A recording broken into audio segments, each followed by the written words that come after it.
Of colloidal solution, और colloidal solution के पास कुल 10 प्रॉपर्टीज होती हैं, और 10 प्रॉपर्टीज में 5 प्रॉपर्टीज यहां पे मेंशन हमने करी हुई है और बाकी 5 प्रॉपर्टीज हमने यहां पे मेंशन करी हुई हैं। इन 5 प्रॉपर्टीज को हमको पहले देख लेना होगा, क्योंकि ये हम पहले भी बता चुके हैं आपको शुरुआत इंट्रोडक्टरी लेक्चर में, ये सारी बातें आपको बता दी हैं। मैंने आपको बताया है, समझाया है, एक बार फिर से आप देख लीजिए कि जब भी हम कोलाइडल सॉल्यूशन बनाएंगे तो कोलाइडल सॉल्यूशन में एक डिस्पर्सन मीडियम होगा जो जनरली वाटर होता है, एक डिस्पर्सन मीडियम होगा जो जनरली वाटर होगा, और उस वाटर में हमने कोई पार्टिकल्स को डिस्पर्स कर दिया है, डिस्पर्स फेज है। अगर इस पार्टिकल का साइज 1 नैनोमीटर से 1000 नैनोमीटर के बीच का होता है तो इन्हीं डिस्पर्स फेज को, इन्हीं डिस्पर्स पार्टिकल्स को, बड़े साइज के पार्टिकल्स को हम कोलॉइड्स बोलते हैं, कोलॉइड्स बोलते हैं, और इन्हीं के सॉल्यूशन को कोलाइडल सॉल्यूशन बोलते हैं, इन्हीं के सॉल्यूशन को कोलाइडल सॉल्यूशन बोलते हैं। तो जब भी कोलाइडल सॉल्यूशन हम बनाएंगे तो आपको क्या लग रहा है कि डीपी और डीएम दोनों का साइज रेंज सेम है क्या? भाई हमने समझा रखा है कि वाटर का डायमीटर 1 नैनोमीटर से कम ही होगा, लेकिन कोलाइडल पार्टिकल का साइज रेंज हमेशा 1000 तक जाता है, 1 नैनोमीटर से 1000 तक जाता है। तो इसका मतलब है दोनों में साइज का डिफरेंस है। Obviously we will call it as a heterogeneous mixture. तो कोलाइडल सॉल्यूशन एक हेटेरोजेनियस मिक्सचर होता है, हेटेरोजेनियस मिक्सचर होता है जहां पे दोनों पार्टिकल्स का साइज डिफर करता है, सेम नहीं होता है। सेकेंड अगर हम बात करें तो हमेशा ऐसे सॉल्यूशंस जिसमें डिस्पर्स फेज का डिसॉल्विंग जो कंपोनेंट है, पार्टिकल है, उसका अगर डायमीटर 1 नैनोमीटर से 1000 नैनोमीटर का होगा तभी हम उसको कोलाइडल सॉल्यूशन बोलेंगे। तो it is mandatory that colloidal solution के जो डिस्पर्स फेज होते हैं, जो डिस्पर्स पार्टिकल होते हैं, उनका डायमीटर 1 नैनोमीटर से 1000 नैनोमीटर के बीच का होना चाहिए। कोलिगेटिव प्रॉपर्टीज हमेशा एनाइसोट्रॉपिक प्रॉपर्टी शो करती हैं। एनाइसोट्रॉपिक मतलब आपको समझा चुके हैं, I am not going to deliver anything more. Already have spoken to you कि ये ट्रॉपिक का मतलब होता है मूवमेंट, चलना। आइसो का मतलब होता है सेम, एक जैसा, और एन का मतलब होता है नहीं। अगर हम कोलाइडल सॉल्यूशन में टहलेंगे, इसमें मूव करेंगे, घूमेंगे, तो हर जगह बिल्कुल एक जैसा भी दिख रहा है, कहीं पतले पतले छोटे छोटे डिस्पर्सन मीडियम दिख रहे हैं और कहीं बड़े बड़े पार्टिकल्स दिख रहे हैं। तो जाहिर सी बात है इसी की वजह से हर जगह इसके पास हर जगह समान प्रॉपर्टीज नहीं पाई जाएंगी, और उसी को हम बोलते हैं कि हमेशा कोलाइडल सॉल्यूशन के पास एनाइसोट्रॉपिक प्रॉपर्टी होती है। एनाइसोट्रॉपिक प्रॉपर्टी होती है मतलब प्रॉपर्टीज हमेशा एक समान नहीं रहती हैं कोलाइडल सॉल्यूशन में। कोलाइडल सॉल्यूशन में प्रॉपर्टीज हमेशा एक समान नहीं रहती हैं, that's why it is called as anisotropic property. मैंने आपको समझाया और सिखाया, और इसको मैं एक बार और डिटेल में आपको पढ़ाऊंगा at the end of this topic. That is colloidal solutions की बात करें तो कोलाइडल सॉल्यूशन को छन्नी से, छन्नी का मतलब समझते हो ना यार, छन्नी का मतलब घर में छन्नी होती है, मम्मी उससे चाय को छानती है। तो छन्नी से कोलाइडल सॉल्यूशन को नहीं छान सकते क्योंकि यहाँ पे जो पोर साइज होता है वो बहुत बड़े बड़े होते हैं। इस पोर साइज से कोलाइडल पार्टिकल्स भी जा सकते हैं और डिस्पर्सन मीडियम भी जा सकता है। तो नॉर्मल छन्नी से, नॉर्मल फिल्टर पेपर से कोलाइडल सॉल्यूशंस को कभी भी फिल्टर नहीं किया सकता है। अगर आप चाहते हैं कि कोलाइडल सॉल्यूशंस को फिल्टर करें तो इसके लिए आपको एक टेक्निक होनी होती है, अपनानी पड़ती है, that is called as ultra filtration. कोई बहुत बड़ा रॉकेट साइंस नहीं है, अल्ट्रा का मतलब है एडवांस फिल्ट्रेशन करना पड़ता है इसका, that we will learn later on also. अगर हमने आपको ठीक से पढ़ाया है तो इतनी छोटी सी बात आपको हमेशा पता होनी चाहिए कि हमको दिखने में लगता है कि सॉल्यूशन के पार्टिकल ठहरे हुए हैं, स्टैटिक हैं, लेकिन दरअसल वो स्टैटिक होते नहीं हैं, ठहरे हुए होते नहीं हैं। उनमें लगातार जिगजैग मूवमेंट चलता रहता है, और इस जिगजैग मूवमेंट को पहली बार रॉबर्ट ब्राउन नाम के साइंटिस्ट ने डिस्कवर किया था, और उन्हीं को इज्जत देने के लिए, ऑनर देने के लिए इस तरह के जिगजैग मूवमेंट को जो हर तरह के सॉल्यूशन में इनफैक्ट पाया जाता है, चाहे ट्रू सॉल्यूशन हो, चाहे कोलाइडल हो, चाहे सस्पेंशन हो, उसमें जो जिगजैग मूवमेंट पाया जाता है, that zigzag movement is simply called as Brownian movement, Brownian movement. And the last one, colloidal solutions हमेशा ट्रांसलूसेंट होते हैं या सम टाइम ओपेक भी होते हैं, और अगर हम देखें इसका एग्जांपल तो मिल्क है।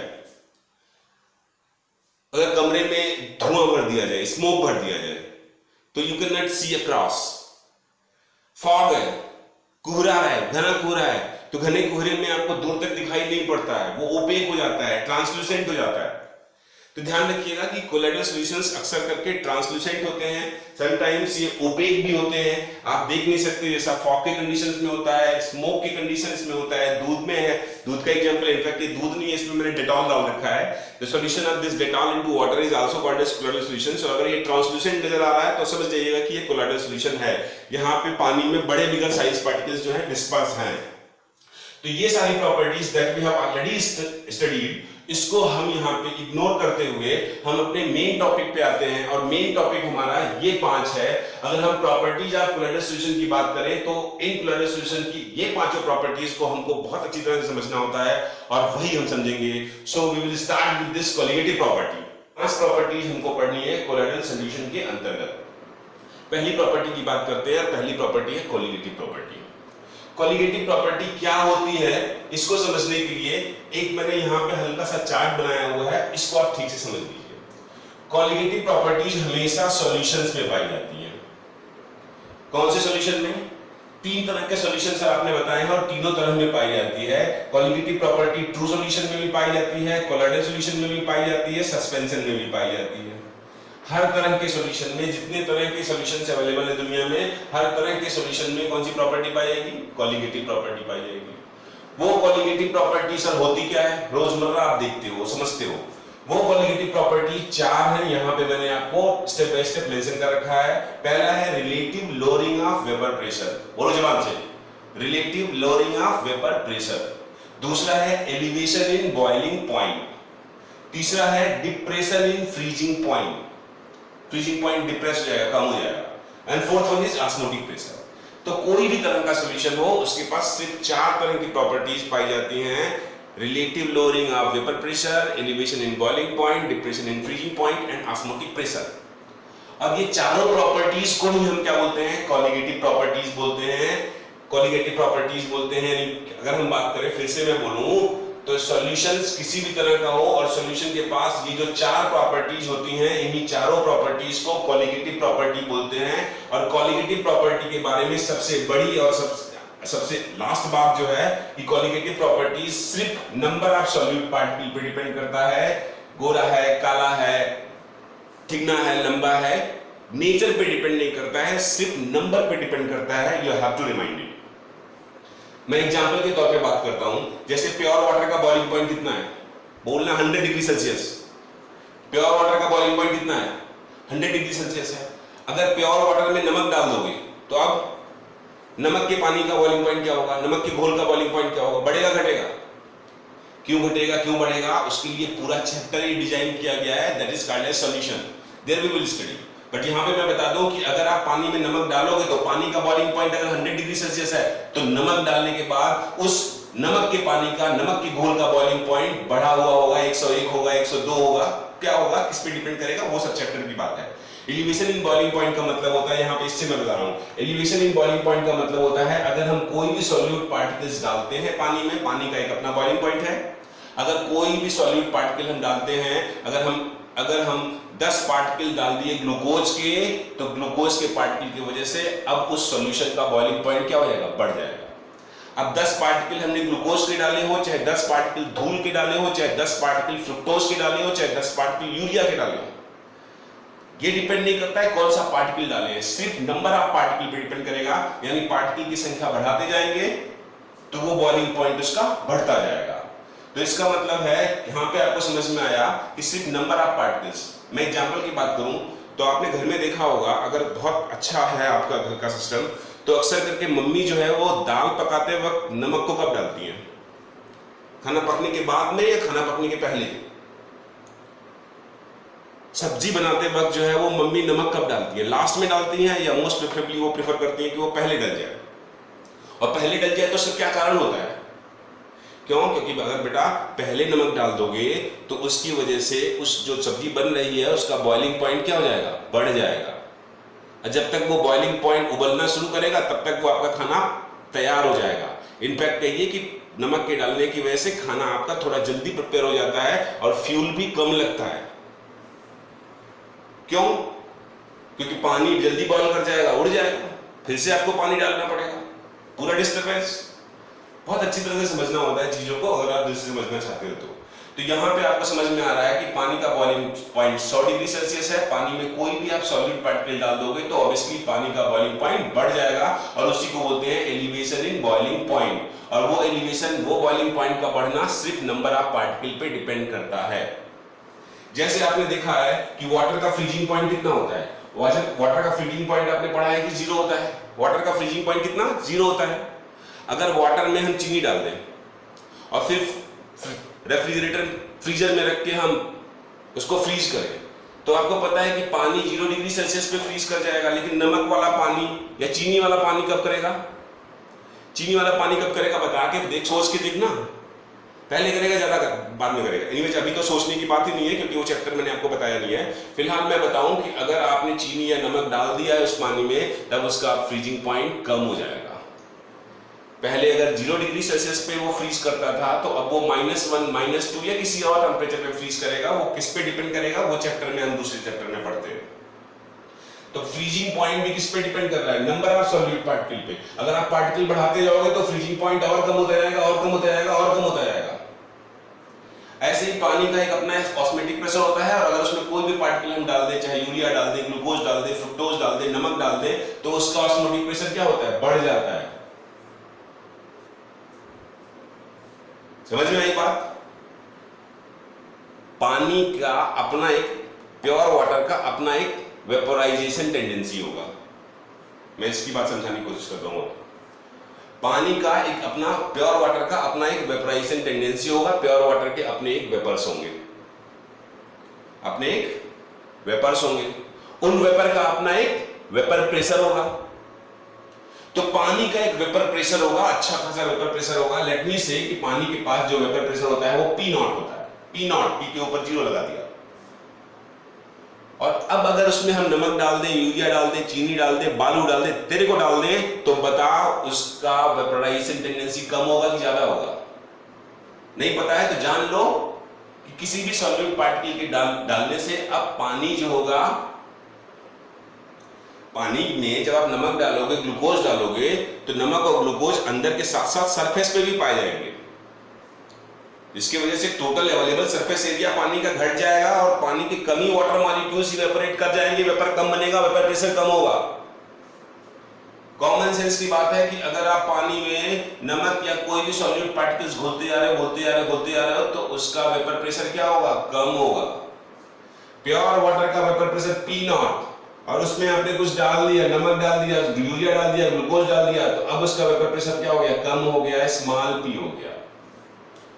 बढ़े हुए माइनस घटे हुए, इसका मतलब क्या होता है, इसी को बोलते हैं लोअरिंग। तो हमेशा कोई भी सॉल्यूट पार्टिकल हम डालते हैं तो हमेशा किसी भी सॉल्यूशन का वेपर प्रेशर लोअर होता है, that is called as lowering of vapour pressure. और पूरा नाम हम बोले relative lowering of vapour pressure. पूरा डिटेल आप सॉल्यूशन चैप्टर में ठीक से पढ़ेंगे, कोई दिक्कत की बात नहीं है। तो आपने देखा दुनिया का कोई भी सॉल्यूशन हो, चाहे ट्रू सॉल्यूशन हो, चाहे कोलाइडल सॉल्यूशन हो, चाहे सस्पेंशन हो, उनके पास 4 खास तरह की प्रॉपर्टी पाई जाती है: relative lowering of vapour pressure, elevation in boiling point, depression in freezing point and osmotic pressure. ये चारों प्रॉपर्टी सिर्फ नंबर ऑफ सॉल्यूट पार्टिकल पे डिपेंड करती हैं, नेचर पे डिपेंड नहीं करता है। अगर 1 मोल डाले हो तो उतना बॉइलिंग पॉइंट बढ़ेगा, जितना 1 मोल ग्लूकोज के डालने से बढ़ेगा बॉइलिंग पॉइंट, उतना ही 1 मोल सुक्रोज के डालने से बढ़ेगा, उतना ही 1 मोल यूरिया के डालने से बढ़ेगा। समझ रहे हो मेरी बात? सिर्फ नंबर ऑफ पार्टिकल पे डिपेंड करेगा। तो that property which only depends on the number of particles are called as colligative property. Solution की वो प्रॉपर्टी सिर्फ जो नंबर ऑफ पार्टिकल्स पे डिपेंड करती हो, उनको हम कोलिगेटिव प्रॉपर्टी बोलते हैं। और वो कोलिगेटिव प्रॉपर्टी हर तरह के सॉल्यूशन में पाई जाती है। कोई जरूरी नहीं है कि मैं कोलाइडल पढ़ा रहा हूं तो कोलाइडल की बात करूं। और हर तरह में पाई जाने वाली जो प्रॉपर्टी होती है वो ये 4 तरह की होती है, जिसको हमने डिस्कस किया।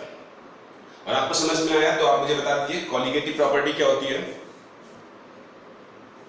कोलिगेटिव प्रॉपर्टी क्या होती है? The property which only depends on the number of solute particles, that is simply called as colligative property. Okay, अब आपको पूरी बात अगर समझ में आ रही हो तो मुझे आप बताओ कि हमने एक यहां पे ट्रू सॉल्यूशन लिया है। अगर आपको याद हो, यानी हमने यहां पे पानी में नमक घोला है, नमक का घोल पानी में ब्राइन सॉल्यूशन, उसको हम क्या बोलते हैं? ट्रू सॉल्यूशन बोलते हैं। तो यहाँ पे जो ट्रू सॉल्यूशन के जो पार्टिकल्स हैं उनकी साइज क्या है, उनकी साइज बहुत छोटी है। अगर आप देखेंगे कोलाइडल सॉल्यूशन के पार्टिकल के कंपैरिजन में, यहाँ पे साइज आपको बड़ी नजर आ रही है और यहाँ पे ट्रू सॉल्यूशन में पार्टिकल की साइज जो बिखरे हुए तो होते हैं सॉल्यूशन में वो कम होती है। तो यहाँ पे ट्रू सॉल्यूशन में साइज कम होने की वजह से नंबर ऑफ पार्टिकल्स जो होंगे वो क्या होंगे, ज्यादा होंगे। अगर हमने एक ही तरह का बर्तन लिया है, समान एक ही समान कंटेनर लिया है, बराबर बराबर 1 लीटर ये लिया है, 1 लीटर ये लिया है, 1 लीटर का कंटेनर ये है, 1 लीटर का कंटेनर ये है, इसमें 1 लीटर हमने पानी डाला है, इसमें भी 1 लीटर पानी डाला है, और यहाँ पे भी हमने नमक डाला है, और यहाँ पे मान लो हमने नमक डाला है उतने ही एरिया में, उतने ही मान लो 100 ग्राम हमने नमक डाला है, और यहाँ पे हमने 100 ग्राम कुछ और डाल दिया है, स्टार्च डाल दिया 100 ग्राम। तो 1 लीटर पानी में 100 ग्राम स्टार्च डालेंगे तो कोलाइडल सॉल्यूशन बन गया। यहाँ पे 1 लीटर पानी में 100 ग्राम नमक डालेंगे तो ट्रू सॉल्यूशन बन गया। तो बताओ भैया ट्रू सॉल्यूशन के पास क्वालिटेटिव प्रॉपर्टी ज्यादा होगी कि कोलाइडल के पास ज्यादा होगी? सेम वाटर में नंबर ऑफ पार्टिकल कहाँ है, ज्यादा। सेम वाटर में नंबर ऑफ पार्टिकल्स यहाँ पे ज्यादा है, सेम वाटर में नंबर ऑफ पार्टिकल्स यहाँ पे कम है। तो आपको समझ में अगर आ रहा हो कि यहाँ पे ट्रू सॉल्यूशन में नंबर ऑफ पार्टिकल्स की संख्या कंपैरेटिवली कोलाइडल्स के से ज्यादा होती है। तो आप मुझे बताओ कि ट्रू सॉल्यूशन की क्वालिटेटिव प्रॉपर्टी स्ट्रॉन्गर होंगी, ज्यादा होंगी, फेवरेबल होंगी या कोलाइडल सॉल्यूशन की? अरे इस क्वेश्चन को मैंने यहाँ पे लिखा भी हुआ है, qualitative property of true solution is blank, fill in the blank में भरो, is what? नहीं आता है तो रट लो, अब और कुछ नहीं किया सकता। greater than colloidal solution, रटना मत।